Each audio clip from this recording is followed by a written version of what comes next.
All right, so in this video, I want to talk about the pricing and value creation philosophy that I personally use in my digital marketing agency, and the same one that I use with my clients that are also agency owners that occasionally do numbers such as $8,000 in a single day, close $7,000 deals, make $11,000 in a 3 week period just from back end performance, close $10,000 deals, $5,000 days, et cetera, et cetera. Okay. Let's jump right into the video. So there's something called equilibrium pricing. And now you will find equilibrium in your price when the quantity of deals you close matches the quality of the price you're charging. So in this case, we'll take quantity being the amount of deals we close. Quality is the pricing structure. All right. So the philosophy is that, of course, you can sign, if you were to pitch, let's say you're going to pitch $10,000, $15,000 for your service, you may only sign 2 to 3 clients per month, right? And then, of course, you can also pitch, $500 for your service, and you'll sign two to 300 clients per month, right? However, you can find that pricing point in the middle where basically the supply and the demand meet each other, right? So you have quantity at, 2 to 300 clients signing at $500, quality at 2 to 3 clients signing at $10,000. As you can see here, as we keep raising the price, okay, we're going to find a point where the amount of clients we're signing are very equal and the market is very happy with the price we're pitching for the value we're offering, right? In order to maximize our profits, it's important to understand that the customer always gets substantially more value than they actually paid. Now, this actually does not at all mean, lower your prices and find a fair point, because high prices give you a lot more benefits than you could ever imagine, right? So here's the thing with high prices, right? You're not gonna, it's not cool. Like, you can't, as a business owner, just think, okay, I'm gonna lower my price because my competitor's charging, X amount, 2,500. I'm gonna charge 2,300 and I'm gonna beat him. No. Actually, why don't think about your competitors charging 2,500? Why don't we charge 3,500, right? And you may be thinking like, what are you talking about? Listen, when someone pitches you a high price, understand that, okay, we work really hard to build, valuable offers that are end-to-end solutions that deliver the desired result for our client. If you haven't watched any of my content before, check out some of the offers we make. The ones we work on with our clients are always good offers that deliver the desired result. Okay. It's not you're paying for some type of service that, okay, it might work, it might not. No, understand that if you pay for an offer that me and my clients have built, or any of my offers, you're going to get what you paid for, right? And understand there's also, when you raise your price and you pitch a high price, it increases the value perception. You can't sit here and, work your ass off and build a very valuable offer, an end-to-end solution, say, hey, I'm solving the full gap for you. I'm doing everything you need, and displaying how much value you can bring and say, hey, it's only $1,500. No, it's a disconnect in the prospect's mind. Okay, this is amazing. Everything you just said, I understand. It's amazing. It's going to get the desired result. You may have a guarantee in there as well. You really should, especially if you're selling to cold audiences. Okay, you can't just say, you have the best solution in the market. It's only $1,500. No, you have the best solution in the market. It's $3,500. It's $4,000. It's $5,000. It's, whatever price you want to pitch. And this is the price, right? And listen, Mr. Prospect, this is the price. Yes, it's expensive, but you're going to get what you paid for. Okay. So there's no such thing, yes, find your equilibrium, but yes, increase the value that you're offering. Understand that the service you have built, it's going to get a desired result. And because of that, you deserve to pitch a high price, right?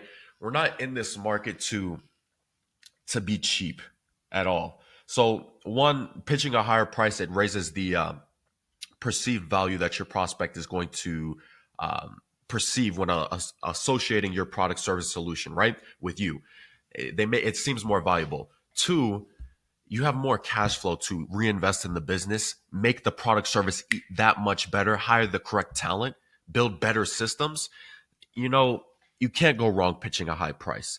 Sure, if you aren't certain about your offer, your service, the amount of results you can get, you shouldn't pitch a high price. If sorry, if you're not good at service delivery, you should probably work with me and build the correct system so you can guarantee that any client you sign, they're going to get some sort of tangible results and benefits from your service. Okay, service delivery is number one. I don't know who you watch on YouTube. I'm not sure who you listen to. You do need to understand that as a business owner, service delivery is number one. The product is the most important thing. Okay. I don't know, like, there's a lot of people online. The reason I have to say this is because there are a lot of people online that are just like, get clients and then use the money to then, just like, don't worry about service delivery. You need to sign more clients to get more data to understand how to serve people. There's people that say not every client's going to succeed. Listen, man, like, as a business owner, if we think about any real business in the real world, imagine if people thought like that in the real world. This only works in the SMA and agency space where this is only online that people say that. And that's really bad. Because imagine if you literally think about any business in the world. Are you kidding me? Like, when I'm thinking in my head, I'm thinking about Amazon and Apple, the best products you have ever seen, right? They win, and they're $1 trillion companies because of their product. But even think about McDonald's or like any fast food chain. The product is the food. The food tastes really good. Do you think if they were serving BS, undercooked, overcooked, raw food, like, what do you think would actually happen? And this is the same thing when it comes to this, right? When we build a business, it's product and service delivery first, okay? And having a solid product and service delivery, that's actually what's going to allow you to have the confidence in your marketing to say what you want to say, the confidence in your sales when you're on a sales call to say, listen, it's $5,000, it's $10,000. It is what it is, right? And you can even increase your guarantee because you know what your service is going to bring. But listen, it's $5,000. You pay me the result you want. You just told me you want X and X result that the prospect you're trying to sell wants. You say it's $5,000. You pay me, you get the result. You don't pay me, I don't. Whatever happens to you, right? It's either you win or you go do something else, right? And that's kind of the philosophy you want to have with this. However, then equilibrium pricing comes into play. Obviously, we can't charge somebody, $50,000 for. Just depends on what you're offering. All right. Now let's talk about the philosophy of value creation so that you can pitch prices like this. So we do understand that all money is a simple representation of value. But what is value, right? A lot of people, I have heard this a lot, people define money, it's a simple representation of value, but what the heck is value, right? In order to understand value, let's first understand that a certain market has pain points and they also have desires, okay? So basically, value is going to be um, assigned to the amount of problems you can solve, right? And you understand problems and what people want by one, their desires, and two, their pains. Okay. So in typically any niche, vertical, or industry in the world, the overall desires are going to be very simple, right? You want more time, more sales, more freedom, more growth, bigger personal brand, or competitive advantage over your competitors. Okay. Then you have unique desires. These are going to be specific. Okay. So these overall desires are going to be broad, any niche in the world, like common desires.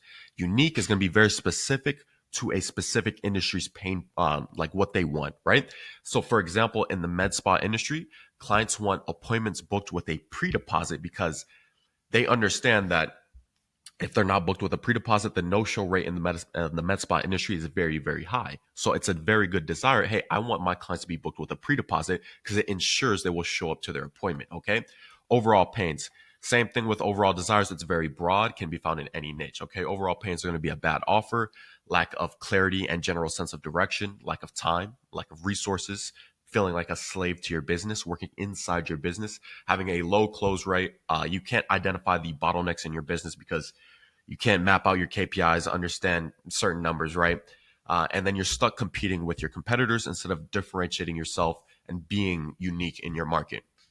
Okay. Unique pains are specific to a single niche or industry. The same thing with unique desires, right? Unique pain would be agency owners that have a hard time selling their offer due to the mass amount of competition in their market, combined with lack of knowledge or understanding on how to separate themselves and appear unique in the market. Now, I did just give this example and definition. One thing I do want to say is that this says appear unique. So understand me when I say there's no such thing as appearing unique. You need to be unique, like actually. You don't just appear different. No, you need to be different. In order to create value, there's something called the buckets of value creation. Now, this is a something I got from private equity. Basically, these are the four things we can help a business with that will generate the most value for a company. Okay. Those four things are going to be sales and marketing, basically lead generation, appointment booking, and conversions. Next thing is service delivery and retention. This is actually delivering a service, not being a scammer online, and being genuine, having a product or service that gets the results that you say it's going to get. Okay. Unique selling proposition. This is your offer and way of communicating value to your market. People and talent. This is actually placing A player talent to operate these systems and infrastructure that you have built. And through these four things, we're going to understand that cost is what you pay.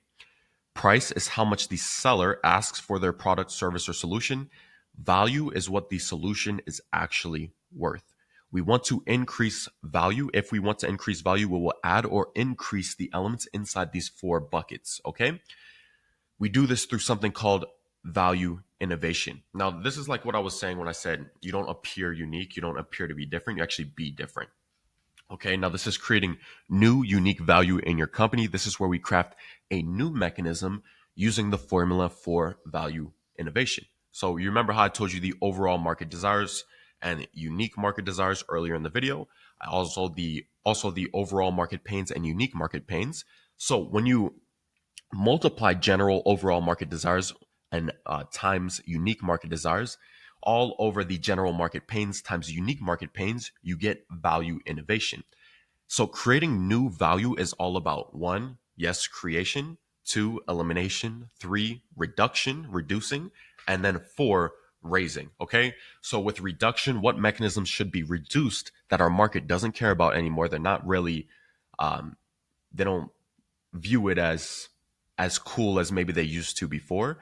Creation, what mechanisms should be created that the market actually hasn't really seen before? Think outside of the box. What has the market not exactly been pitched before or been pitched in this way before, right? Raise, what do we know that the market already does, generally, genuinely love? And, how can we give them more of that? Eliminate, what mechanisms should be completely eliminated that the market, could care less about? And if you want me to personally identify the gaps in your business why you're not making exactly as much money as you want or getting your clients the results that they deserve, book a free consultation call. Let's talk. Let's see what we can do. All right. That's all I got for this video. See you in the next one.